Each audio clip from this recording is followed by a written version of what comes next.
Hello, everyone, and welcome to Sideshow Live! Yay! Today we have a crazy awesome show because we have Andy Park in-house today. He's live in studio. He's going to be talking about his Guardians of the Galaxy Volume 2 print. So I just want to get out there how excited I am to have Andy in the studio. So yay, Andy Park! So yeah, that's awesome. If you guys have questions for him, be sure to talk to Kitty and Sam, who's no longer the intern, guys. They are in the chats. So talk to Kitty, who's in Facebook, and Sam, who is in YouTube. So we have Andy in our first segment. So again, he works for Marvel Visual Development. Lots of questions you can ask there. Then we have a feature on the DeLorean Time Machine collectible by Kids Logic. Then we have a DC Collectibles segment, which is always fun. We have a feature on the Darth Maul Life-Size Bust. And then we have an unboxing and a giveaway of the Hot Toys Deadpool 6-scale figure from Deadpool 2. So as always, we're unboxing something, and so that means we're gonna be giving it away. So head on over to side.show/live contest and enter for your chance to win the exact Deadpool that I unbox on the show today. So that's amazing and that's fun. And we will have a lot of questions, a lot of answers for you guys. So you know what? I think we should just get into it, right? Right, agreed. First up, our featured collector is Zach Keel. Zach Keel, Zach Kyle, Zach has a lot of cool figures. Those look like 6-scale figures. Oh, he has the turret. Oh, that's awesome. Good job, Zach. I missed that one. It's a regret. Anyway, that is an awesome collection, Zach. Thank you so much for sharing it with us. If you would like to be our next featured collector and be here on the show as well as in our blog, head on over to sideshow.com/blog and click the Apply Now button. There's been actually like a lot of geek news this week. I know that last week we talked about the Captain Marvel trailer, but I feel like we're still talking about the Captain Marvel trailer because it's amazing. So there's that. We had a Fantastic Beasts trailer, the final one for the Fantastic Beasts, The Crimes of Grindelwald happened. We got release dates for like Daredevil Season 3. We got release dates for Sabrina, The Chilling Adventures of... Sabrina, The Chilling Adventures of. That's what it's called now. That's what I decided. We got a release date for the Birds of Prey movie, as well as there's not casting yet, but they're in the final stages of casting, and that's really exciting. We got Joker clown makeup. Also, that was the first look, as well as Arthur is his name. Yeah, you guys are all not talking, so fine. I'm just gonna talk to myself about the geek news, because that's what's happening right now. Creed 2 trailer just dropped now, because I haven't even seen it yet. Bumblebee trailer. Which I loved Ace Ventura in the 90s, so I'm like Bumblebee tuna every time someone says Bumblebee trailer. Bumblebee looks awesome because we got a first look at Starscream and Soundwave, so that's cool. I'm not a Shock. And Shockwave. Oh, okay, cool. Shockwave, Soundwave, and Optimus. So there's Shockwave and Soundwave? Correct. Oh, and then there's Starscream. Correct. Okay, so I didn't make those Transformers up. Yeah. Okay, cool. As long as I'm starting to learn about Transformers. It's not like I didn't grow up with it. So I'm glad I have you, Challenger, to teach me all about Transformers. And Optimus Prime, I did know who that guy was, so that's cool. What else? New Veronica Mars is happening. I'm trying to think of all the things that were in the Alexa skill. If you guys don't subscribe to our Alexa skill, you probably want to do that because we have all of the latest geek headlines there at geeksideshow.com. Well, since no one else is talking to me about news, we're gonna go to a short video break, and when we come back, we will be doing a Q&A with Andy Park. So thank you for watching Sideshow Live. We'll be right back.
welcome back to Sideshow Live. We are here with Andy Park. Hi, Andy. Hi, Welcome. how's it going? Hi, good. So happy to have you here. Thanks for having Finally, me. of course. Now, you did this gorgeous Guardians of the Galaxy Volume 2 print, but this is not the first print that you've done with us in our print program, correct? No, I did the Thor Ragnarok, The- Thor fighting Hulk. Yeah, it was so awesome. That was our debut of the Marvel Cinematic Universe print, so that was amazing. Yeah, we're Yeah. definitely honored to like participate with you guys. Well, we're honored to Yeah. have you guys and like work in this partnership. It's been really awesome. So thank you.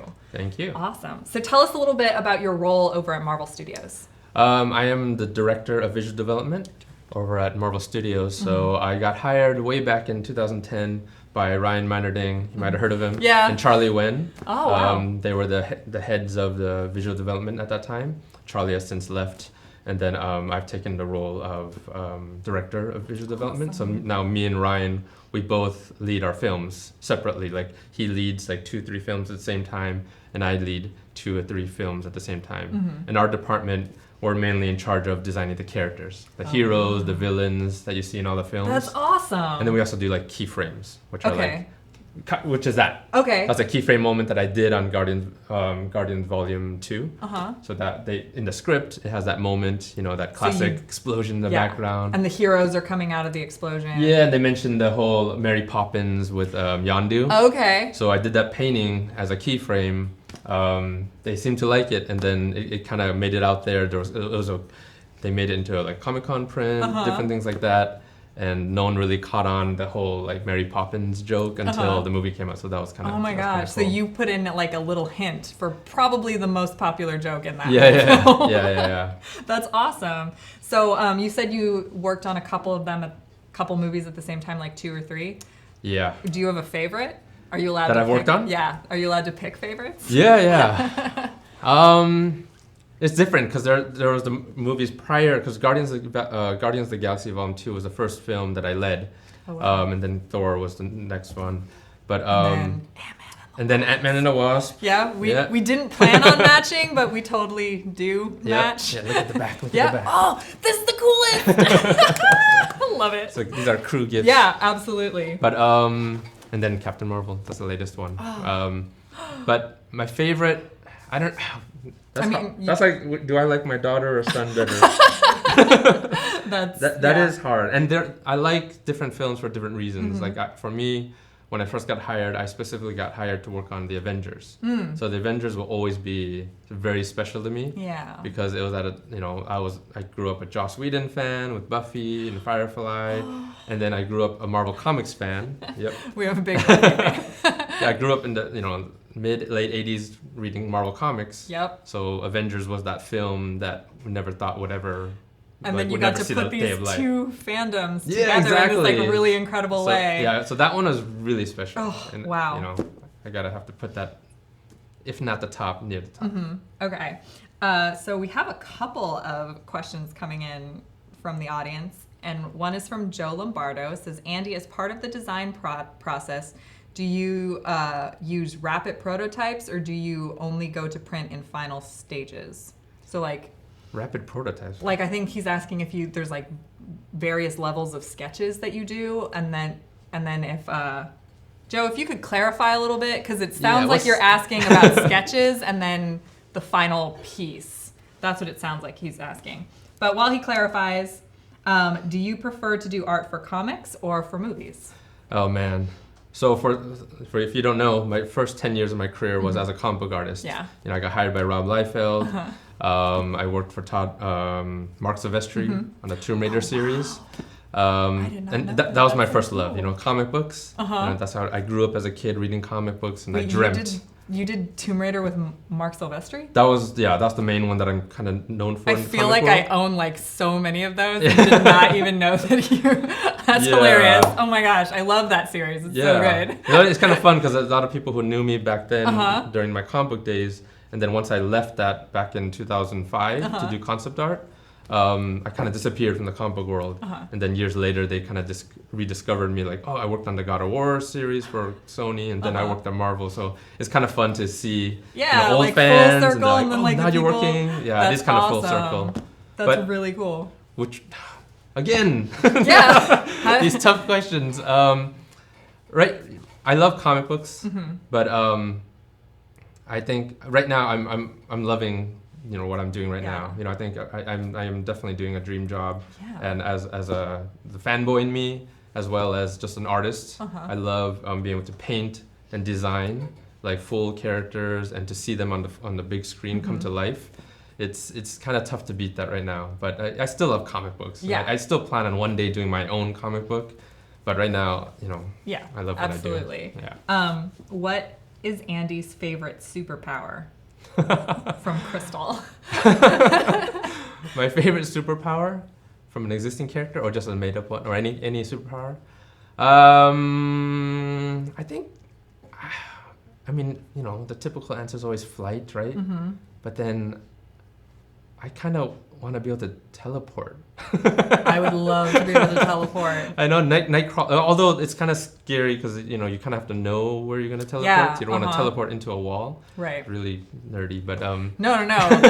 I was recently rewatching X2 and I was like, there's a point. Nightcrawler has a point. You have to know where you're going. Yes. It's really scary.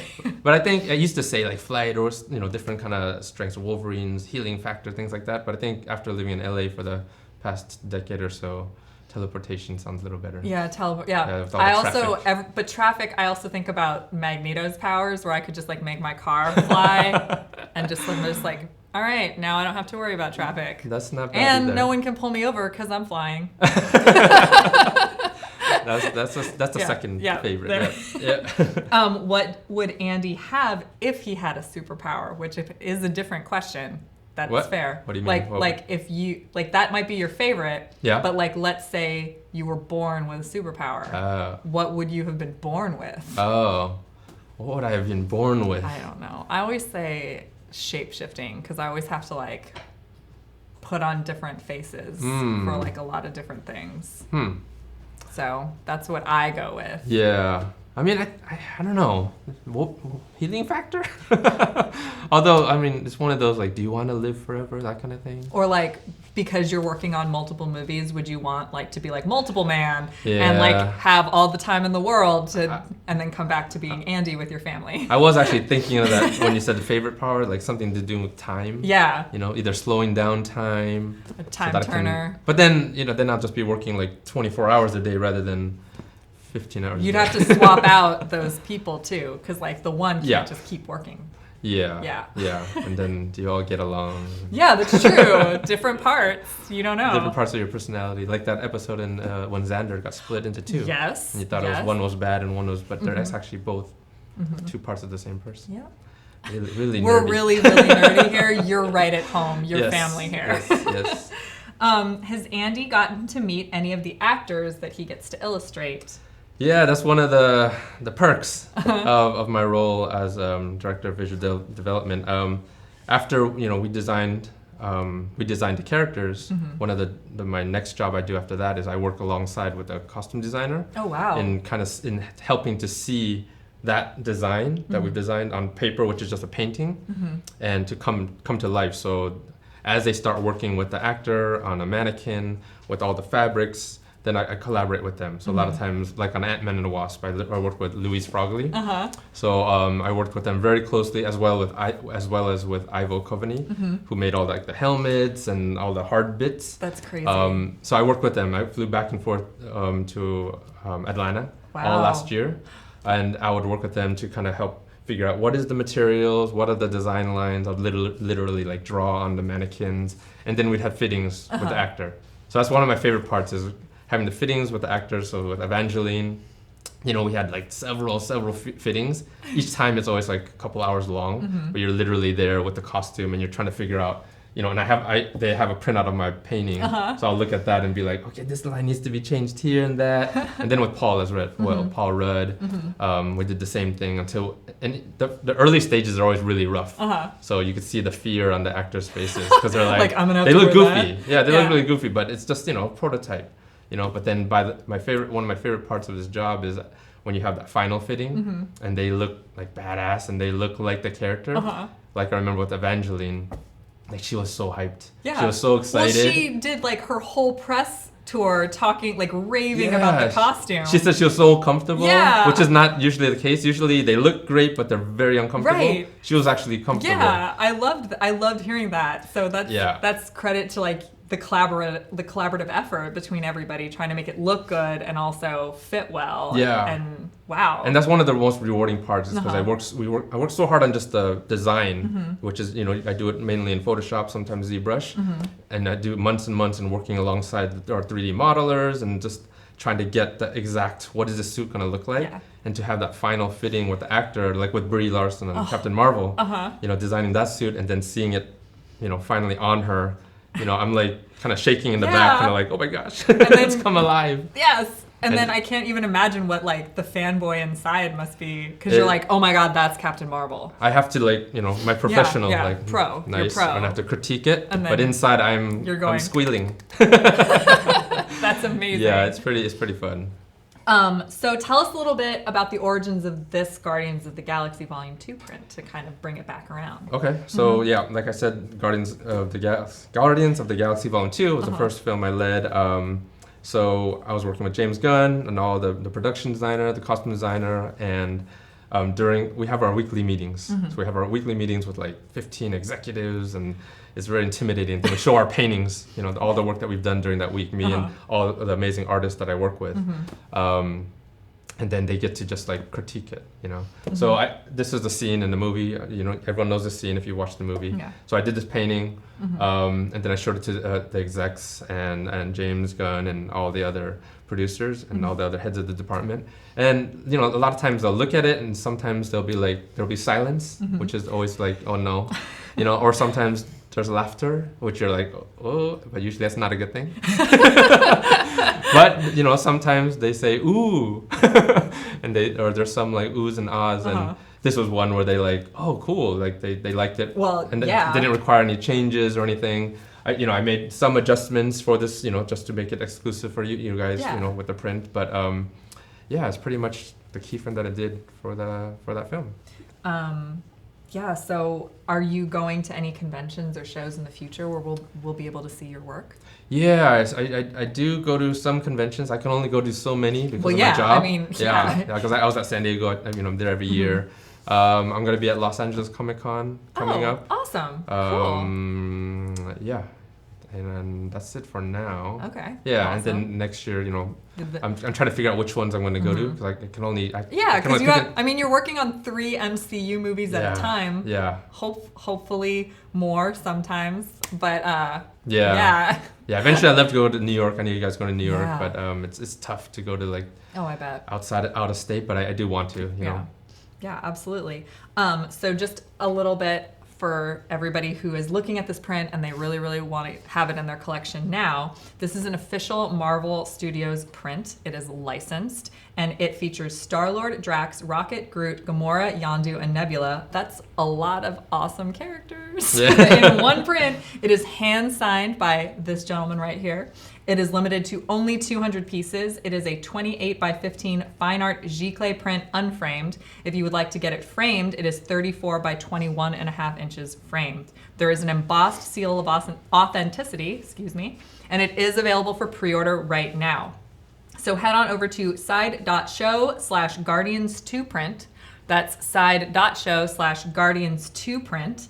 And you can pre-order both versions right now. The framed is $300 USD and the unframed is $125. It's only 200. That's a low edition size. So you guys are going to want to pick that up, especially if you're a Guardians fan. This moment in the film is so iconic.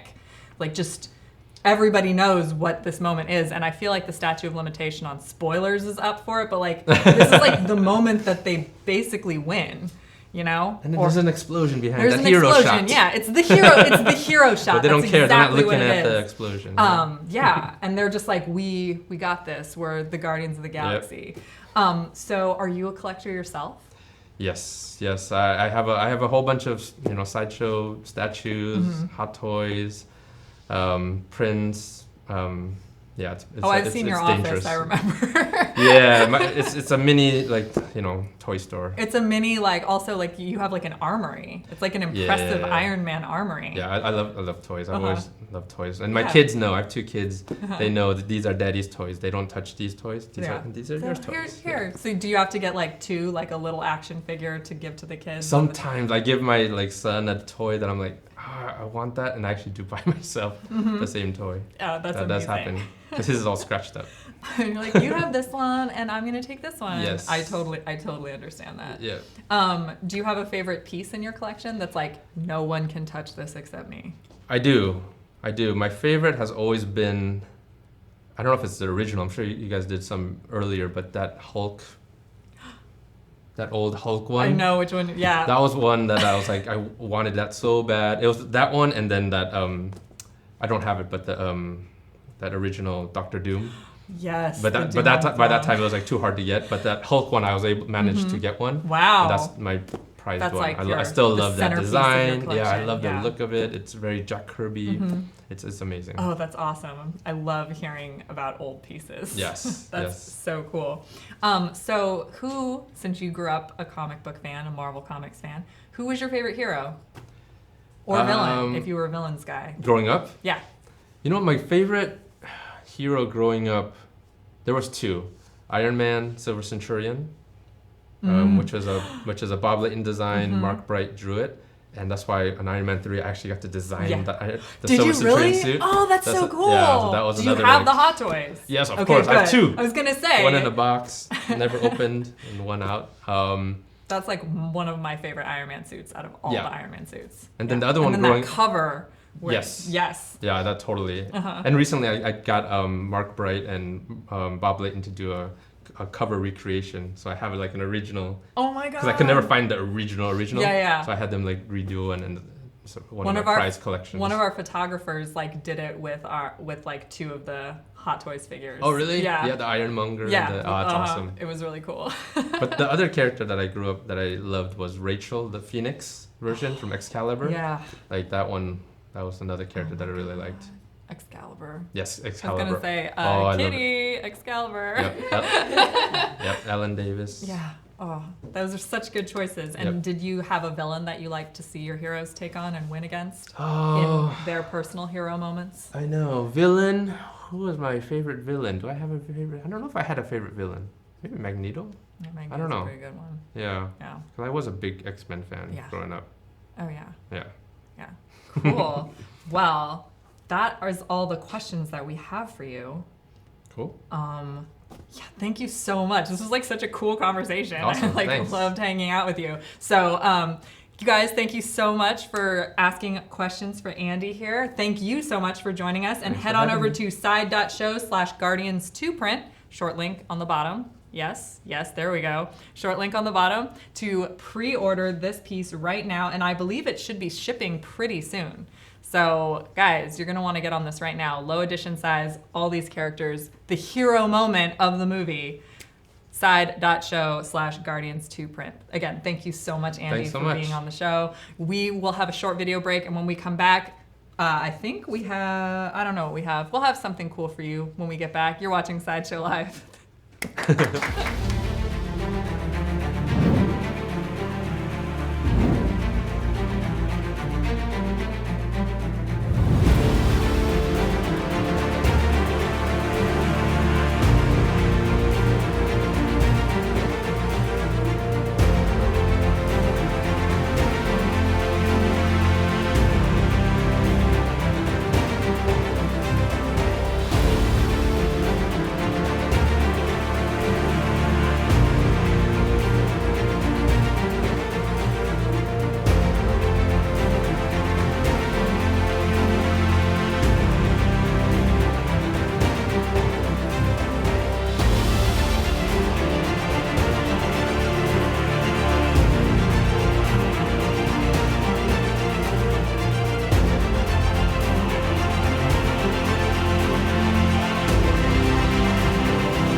Hello everyone and welcome back to Sideshow Live. How awesome is Andy Park, you guys? So cool. I'm really stoked. I'm still like conversation high with him. But right now we are talking about the DeLorean Time Machine by Kids Logic. So this is a levitating time machine with a magnetic floating base.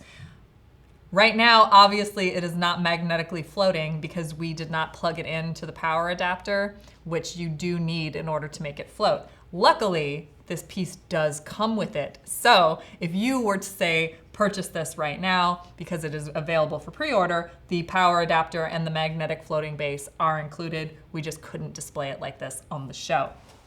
It is a 1/20th scale piece from Back to the Future Part 2. It has openable doors and movable wheels. Openable doors. Okay, let's see. Openable doors. How do you do this, Challenger? You should, Challenger, come here. Challenger can be my Vanna White and open the doors. Basically, you can just See, I was worried I was gonna break them. Grab the doors. And then the movable wheels, you can see. Well, you do it. That's also the little Mr. Fusion at the back is also kind of so you can movable up and down. The wheels just like pop out because there's ones that just like the regular wheels that you can pop out, and then these you can just put in like that. Awesome, thank you, Challenger. Yay, Challenger. So it comes with two bases, the magnetic floating base and the display base that you see right here. It is $250 USD and it is shipping soon, but it's still available for pre-order. So head on over to side.show/DeLorean. That's side.show/DeLorean. Now I'm gonna, okay, see, I could totally do it myself without breaking it. Yeah, I'm always a little worried about that. But thank you, Challenger, for showing me how it's done. That is all we have for this DeLorean Time Machine by Kids Logic. So we have another short video break, and when we come back, I believe we have a DC Collectibles segment. So you're watching Sideshow Live, and we'll be right back. Bruce Timm's art just had such a huge impact on people because it was just so different, so new. It was a language of line work that was unlike anything people had seen at the time. DC animation just really kind of exploded, expanded. It was a huge inspiration. The designs, the storytelling, even the animation, it's just so unique. The representations on the show were everything that you loved about the comic. It gave a whole generation Batman, Superman, Wonder Woman to know and to love.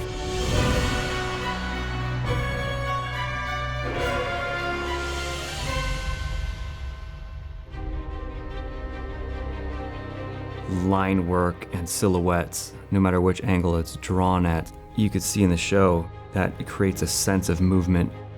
So we wanted to kind of capture that energy and bring that energy into a three-dimensional form that's representative of the feeling of the cartoon. We're starting the line with Batman, Superman, and Wonder Woman. And with DC, we always default to the Justice League Trinity because it covers so much.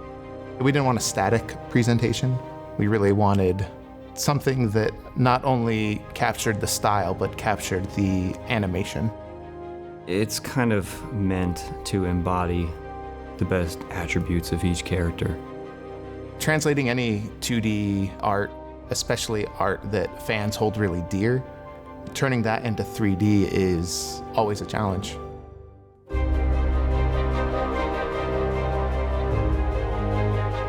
You always have to check your lines from every single angle, every step of the way, because one contour from the front, it looks totally different when translated into 3D from a different angle. During the show, the style started to change, and we just wanted to take bits and pieces of everything and make the idealized version of Batman, Superman, and Wonder Woman.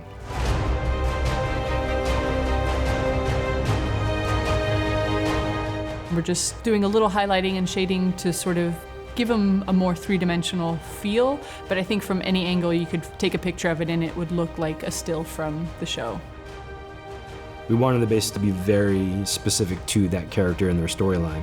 Much more representative of the backgrounds in the show, splattered and stipply, kind of creating tonal maps and shadows rather than more subtle paint on the figure.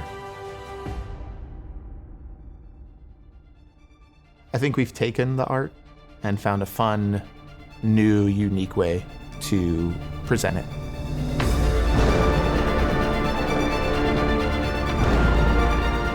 collaboration aspect on these things it's amazing.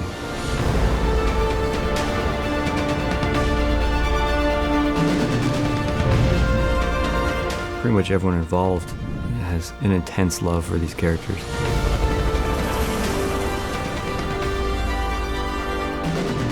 I'm hopeful and optimistic that our fans will find the joy in these things as much as we have.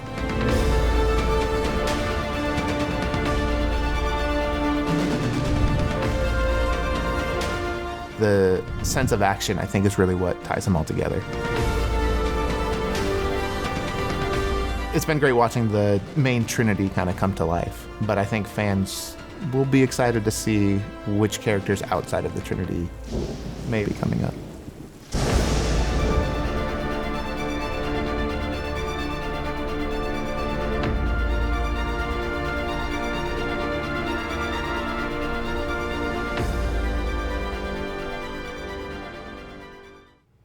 Hey everyone, welcome back to Sideshow Live. We have an awesome setup here of DC Collectibles. Like, I feel like this could just be a shelf setup or someone's collectible setup right here if you happen to be a fan of all these characters. It's a really awesome just display. So let's get into it. Where would you like to start? Start over here? All right. This is the Batman statue. It is from the DC Core series, and it is a PVC statue designed by Jim Fletcher himself. I love like when Jim designs some of these. So it is right here. It is 9 inches tall. It is low stock, and it is shipping now. So head on over to side.show/DCCoreBat, side.show/DCCoreBat. He is 50 USD, and like I said, low stock, shipping now. So he could be in your collection in a matter of like days or a week, depending on where you live in our shipping area. So moving on to this gorgeous DC Trinity, or it's just called the Trinity statue. It is from the DC Designer series, designed by Jason Fabok. That sounds better than Fabok. Fabok, sorry Jason, I apologize. Designed by Jason Fabok. It is over 16 inches tall, and it is also low stock and shipping now. It is limited to 5,000 pieces worldwide, and it is $395 USD. So head on over to side.show/Trinity statue. That's side.show/Trinity statue, and add this beautiful piece into your collection now.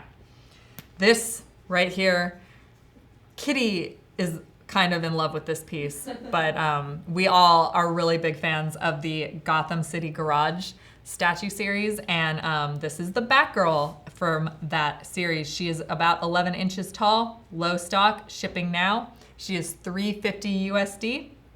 So head on over to side.show/Garage Batgirl, side.show/Garage Batgirl. She's also a limited edition of 5,000 pieces, and she just looks pretty awesome, especially when you put all of the Gotham Garage ladies together. They look really good as a set and as a display. Just saying. So if you guys are fans of the DC ladies, you might want to consider getting a bunch of these Gotham City Garage statues. Just saying, just a suggestion from me to you. Moving on, this is the Beast Boy statue. You guys have seen several of these new Teen Titans multi-part statues. They all go together to create the cover by George Perez that was from, new Teen Titans. So I think we saw Starfire like a couple weeks ago. We've definitely seen Cyborg. Have we seen Raven yet? I don't know. But we've seen quite a few of these. We saw Robin for sure as well. So he is 7.28 inches high. That is very specific. So 7.28 inches high, low stock, shipping now. He's 80 USD. So head on over to side.show/Beastboy, side.show/Beastboy. Last but certainly not least is our girl Harley Quinn. This is from the Red, White, and Black series, designed by Philip Tan. She is 6.9 inches tall, limited to 5,000 pieces, low stock, and also shipping now. She's $80. So head on over to side.show/PhilTanHarley. That's side.show/PhilTanHarley, in order to get this piece. She's all sassy in this pose, so I'm really a big fan of this piece as well. Wow, I love these DC Collectible segments because they're just such a lot of information for you guys, but mostly just look at all these pretty statues that you could have in your collection at any time. So we have a video to show you, and when we come back, the Darth Maul Life-Size Bust is here. You're watching Sideshow Live. We'll be right back.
Hello everyone, and welcome back to Sideshow Live. This is the Darth Maul Life-Size Bust. He is very imposing, and I'm feeling like a little intimidated sitting next to him, not gonna lie. This has the authentic likeness of Darth Maul.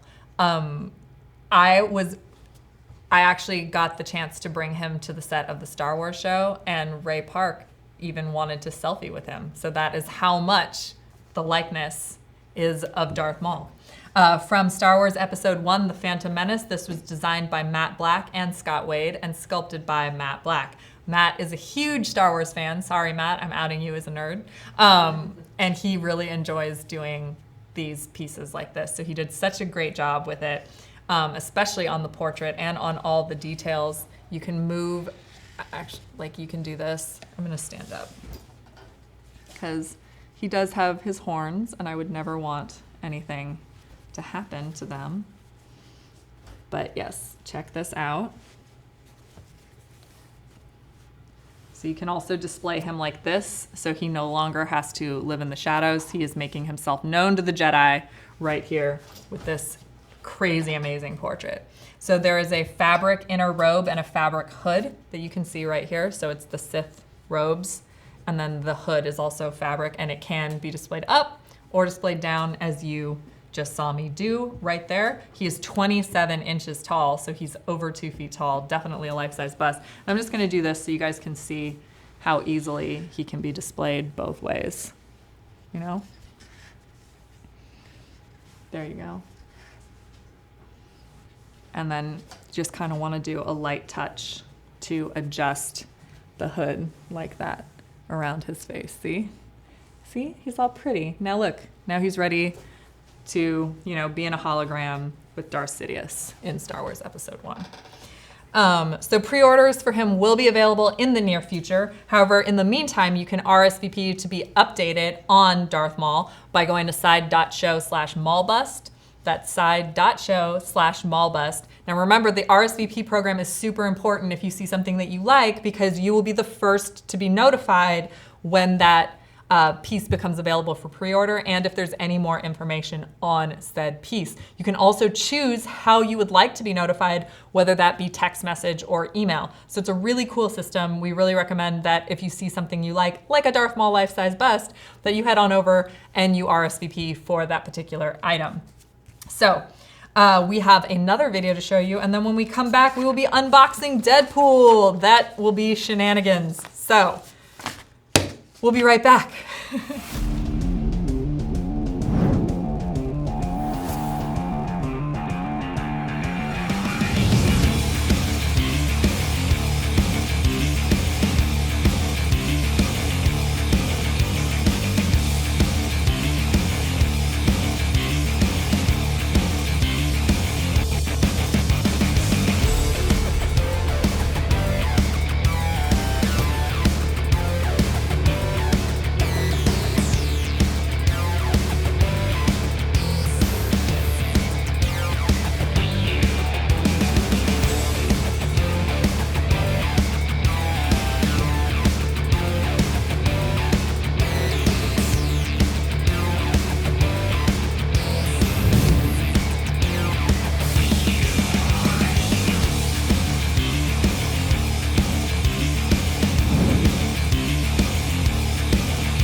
Hey everyone, welcome to the unboxing of the Hot Toys Deadpool 6 scale figure as seen in Deadpool 2. So this is the time he came back, right?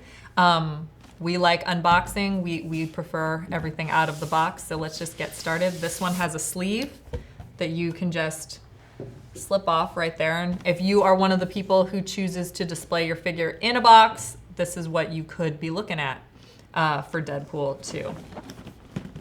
We are gonna take him out though and show you everything that he has going on. Oh my God. Sorry, this is pretty amazing. Okay, you'll see in a second why I cracked up laughing. So he comes with 12 pieces of interchangeable hands. I'm gonna leave them in here just because there are so many and they'll run amok if we let them out. You never know with Deadpool hands. There's a pair of fists, a pair of relaxed hands, a pair of katana holding hands, a pair of gun holding hands, a pair of finger pointing hands, a thumbs up right hand, and an OK sign left hand. There's also a couple of weapons you can see in there as well. That is the dagger, I believe, and are those metal, like, okay, I don't know. They're little, they look like they go on the front of a shoe to like kick someone and stab them, but that sounds like something Deadpool would do. I just don't necessarily know. Oh, so he comes with a backdrop for Deadpool 2 as well. So he comes with a display. Yeah. So that's awesome. I'm really excited. We're not gonna set up the display right this second, but we are going to take Deadpool out of the box. Now, who knows what could happen? Deadpool is pretty unpredictable as a character. By the way, Hot Toys figures come with this lovely set of instructions at the bottom. They're so you know the range of motion and how things can be articulated on your Deadpool figure. So, oh my gosh, he's like in a power stance right now. Let's get him on his base. He has a Deadpool 2 themed base as well. I just wrecked your shot there. And he comes on a flying base. So you can have him in one of his kind of more action-esque poses, which is pretty great. So you just screw this into the base right here. And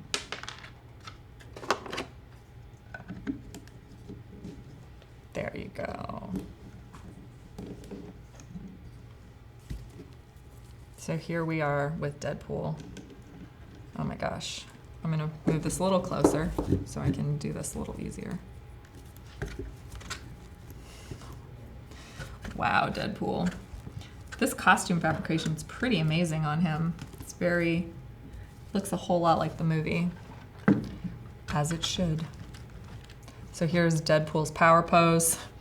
Now, here are some of the things that Deadpool comes with. He comes with swap out eyes for different facial expressions that you can swap out. They are magnetic on the back and they just swap out from the eyes right over here. So you can see like that. You can pull them out. I'm not going to. It probably will be a disaster. He comes with a black and yellow colored X-Men trainee jersey, which is probably one of my favorite accessories that he does come with.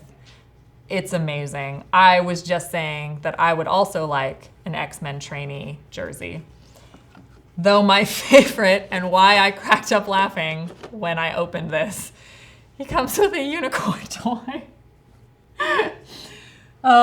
Because of course he does. Why wouldn't Deadpool have a unicorn doll in his Hot Toys 6-scale figure? It is quite amazing. Deadpool and his unicorn forever. Mwah. Mwah, mwah. Yep, that's a thing. So, of course, because he's Deadpool, he also has katanas that will attach to his back. He has his wearable neck device, which makes his mutant powers not work as well. So it does, you can wear it. You can put it on him if he's getting out of hand and you need him to be less Deadpool. He also has swap out heels, because why wouldn't he have swap out heels? This is just like such the most Deadpool of all Deadpool figures. Like, look at what he comes with. This is like, how do you get much more Deadpool than all of this, right? Right. Oh, and then of course he has some pistols right here, like this. Yeah. Yeah. Yeah. Oh my gosh. So this is probably one of the coolest Deadpool figures you could possibly own. Head on over to side.show/unicorn. That's side.show/unicorn, because he is shipping soon and you can still pre-order your Deadpool from Deadpool 2 right now. He's $251 USD. Thank you so much to our friends over at Hot Toys for the advanced sample to unbox. You guys can have yours very, very soon. Thank you so much for watching.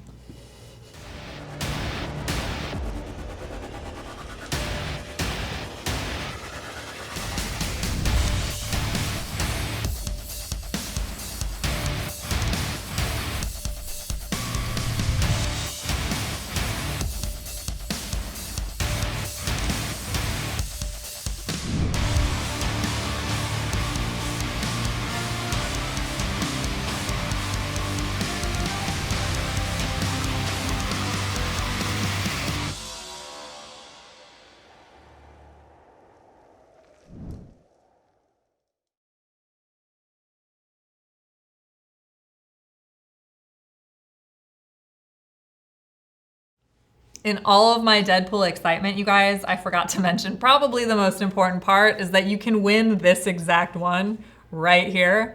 We're giving him away at side.show/live contest. That's this little Deadpool right here at side.show/live contest. Yeah, he's pretty excited to get given away by you, by us, to you. Oh my gosh, and I just love this. This unicorn's so good. Well, we've reached our Q&A portion of the show. So you can feel free to ask any one of us in this room our different types of questions. So hopefully we have some questions coming in. We have one that was asked earlier Though it is addressed to Mr. John Wick, who is unfortunately not here today for the show. So we'll have to ask him the question separately and give you the answer later, Benjamin Sagar. Since the spooky season is upon us, do any of you go to haunted house attractions? Yeah. Does Kitty want to answer that? I've tried, but I get too scared. Same with me. Kitty and I both try, and we get really, really scared, and it's not fun.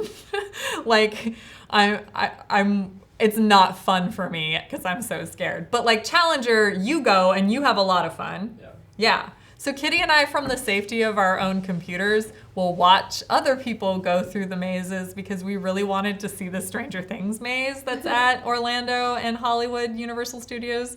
However, we knew that we couldn't handle it on our own, so we just watched the video. I feel like... It feels like cheating. I know, it does. It's so lame. It's like we're like watching other people do it. Wait, I feel like maybe Sam likes this kind of stuff too. What's that? Haunted houses? Oh yeah. Yeah, I was gonna say, yeah. Sam's like, oh yeah, I'm totally cool with haunted houses. The second I get my own garage, I want to be the person on the block that builds a haunted house in their garage. That Oh my kids might gosh. come into. Oh my gosh, I already that's have it in awesome. my head. Like, So stay tuned for Sam's haunted garage. Yeah. Sounds like a new segment. I know, right? Coming to you live from Sam's Haunted Garage. It's Sideshow Live. Any NYCC news yet? That sounds like a Kitty question also. Well, we just put up information on the blog about the Neon Tech Iron Man from Hot Toys. That is our New York Comic Con exclusive. Our New York Comic Con exclusive is the Neon Tech Iron Man from Hot Toys, and there is information on our blog. So head on over to sideshow.com/blog and check that out, as well as what you can do to earn our NYCC exclusive pin. Also, all of this information will be on our social media channels leading up to NYCC, Comic-Con, whatever. It's the Comic-Con. They're all Comic-Cons. And we are really, someone else is asking, how excited are you guys for NYCC? We're pretty excited. I'm really excited. Am I the only one? Oh no, Brendan's also going. That's right. Yeah. It'll be fun to finally show everyone what we've I been know saving up. what we've been working on since San Diego, or before San Diego, that's now finally ready to go to a show with us. There's a lot of like really cool stuff that we're debuting for the first time. So stay tuned for all of that coverage. It's super awesome. How are you all enjoying the new studio? I think it's rockin'. Like, look at all this. It's super rockin'. It's really cool, and then it's also like we could have a conversation with Andy Park in this like awesome place where we could put his art print right there. I love the like versatility of the set, so I really like it. And we've got a sweet new intro for all our live shows. We do have a sweet new intro. Thank you, Kitty, for that. The sweet new intro is pretty great, and that intro is actually the lobby of the studio. So for those of you who are like, I want to go to Sideshow HQ. It's really awesome. You just saw most of it because it is a closed campus, unfortunately, but we try to show you as much as we can. So that's that. From the various sets for Sideshow Live, are there any books that you would want to borrow and take home and read? That's a great question. To be honest, a lot of us do take these home and read them. When we're doing there's quite a few books here. There's also a whole library over in one of the office buildings that has a lot of research material that people have used for various statues that they've done to just get like visual references for different types of, the different forms that Green Lantern can take for his constructs. And, it's really cool. So we do take it. I've borrowed Blu-rays from there too. I borrowed like all of the Clone Wars ones because I felt like doing a Clone Wars rewatch. And anytime we want to do like a Buffy rewatch, there's like all of Buffy and all of Angel that's like right there in our library. So it's a pretty awesome thing. We do get pages though if we borrow them too long. Like you'll hear over the intercom in the building like, whoever has Empire Strikes Back, will you please return it to the library? So it's pretty awesome to be able to do that. Any teases for Spooktacular next month? It's like, well, that's not. I was like, that's not very fair. I guess we will do some more teases. Spooktacular, how about this? The dates for Spooktacular are the 24th of October through the 31st of October. So we're closing off with Halloween this year. And it's a Wednesday to a Wednesday, which is also unusual for us because we usually do like a whole like Monday through Friday thing. So it is a Wednesday through a Wednesday. And that's kind of your hint this year that we are doing a full week and it closes off with Halloween. So sleep is for the week, guys. Remember that. What is next to Thor? Oh, on one side we have the Hulk versus Wolverine maquette, and on the other side we have the Aglavale legendary scale bust from Court of the Dead, as well as the like. Austin Unity. Yeah, that's the one of the Unity masks. Yeah. Yeah. From Death. I think that's the one that comes by itself, not the set of 3. Oh, okay. That's the one that comes by. Okay, I thought it was one of the 3. No. Okay. Well, you should just get all of Death's masks because they're just really cool. And then you can use them to show what kind of mood you're in.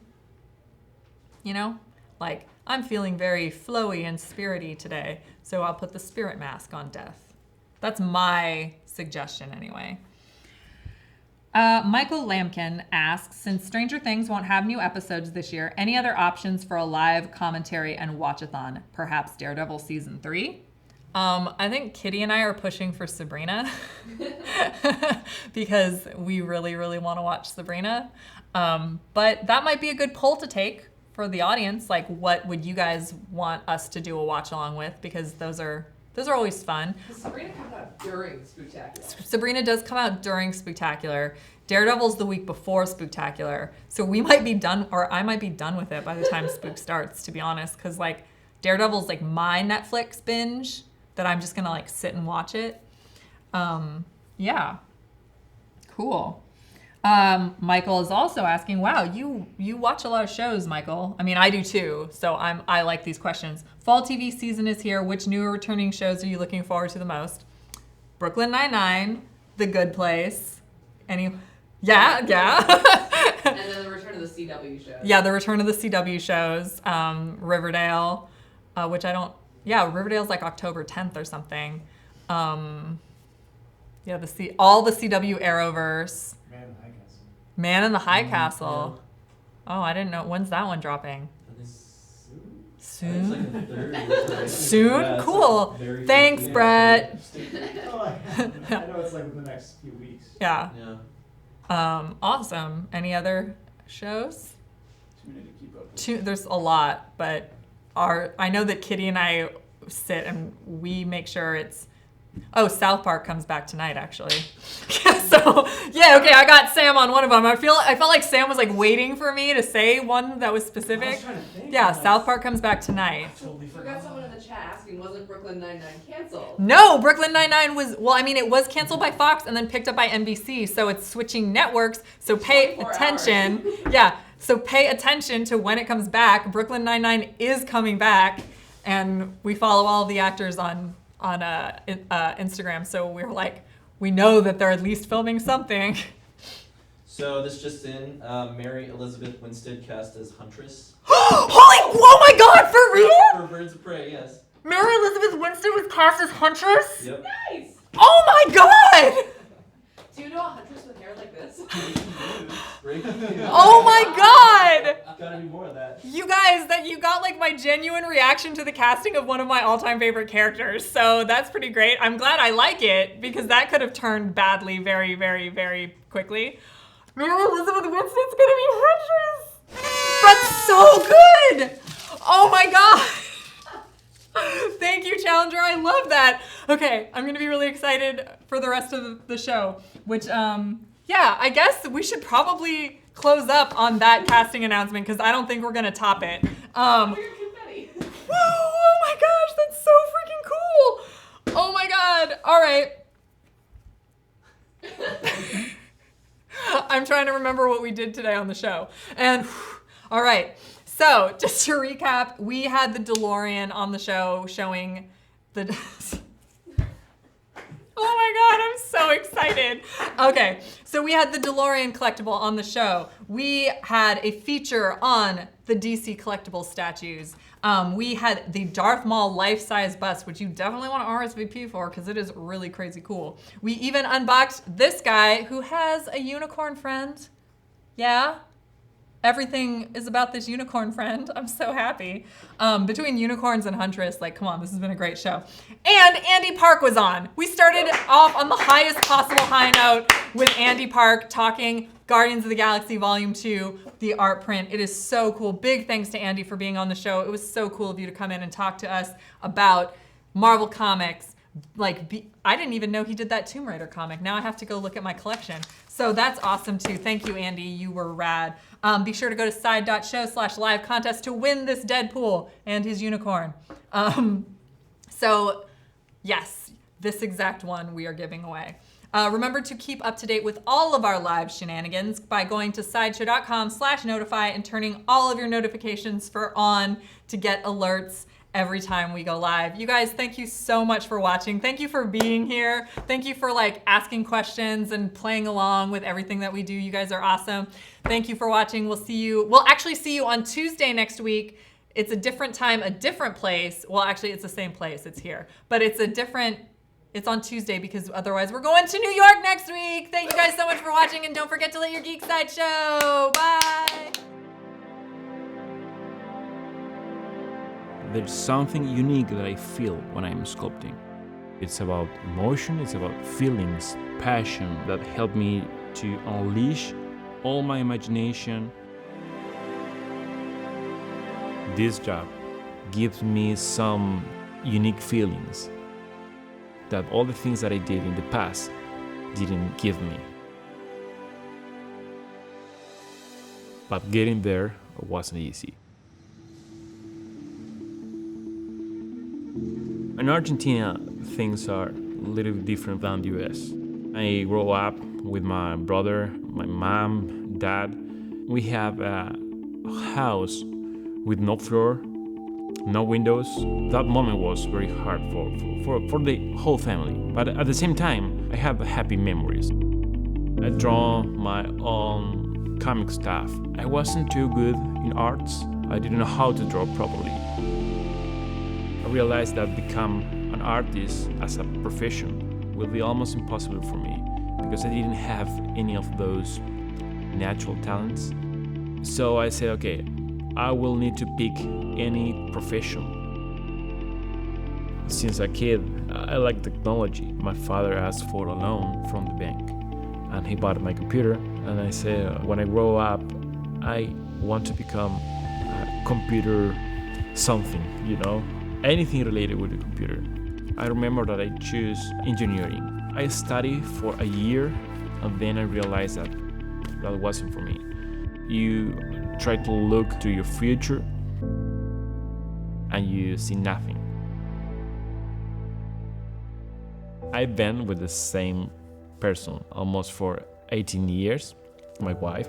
At that moment, she was really helpful to me because she was the one that was pushing me all the time to not abandon my dreams. Even if at that time I didn't know exactly what were my dreams, she saw a kind of sign, 3D courses. Maybe you want to try with this. And I said, okay, I will try. I started making some 3D stuff. I applied for an architectural visualization job. I had my first important title, it was technical director. I feel like, okay, maybe I'm in the right path. And then 2008, financial crisis. And all our projects go down. And I lost my job. So what I do now, it was so difficult, because it's like, okay, yeah, I want to be an artist. I did it for several years. But now I'm not anymore an artist. All the people surround me told me, okay, Daniel, if this is what you really want to do in life, don't leave it. Then I moved to a video game company. That was my first approach with characters. Maybe I can try again with characters. I tried. and I failed. I didn't know anything about anatomy, proportions. That company left the country and I lost my job again. I said, okay, maybe again I can try sculpting. But this time I need to read things about anatomy, start learning. I will try to do the things in a better way. I opened ZBrush and I started sculpting and I giving form, shapes. In my face was like a smile is appearing. What I'm feeling now is like it's something unique. After so many tries and practice and studies, I made the statue. Thanks to that, I received my first job in this kind of industry.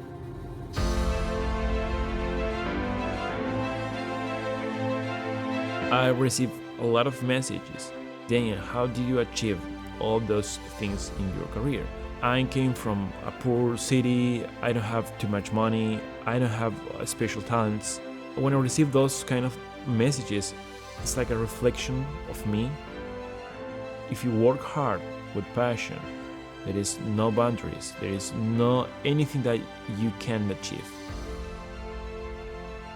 I think that I have responsibility to show to the people that if I did it, anybody can do it.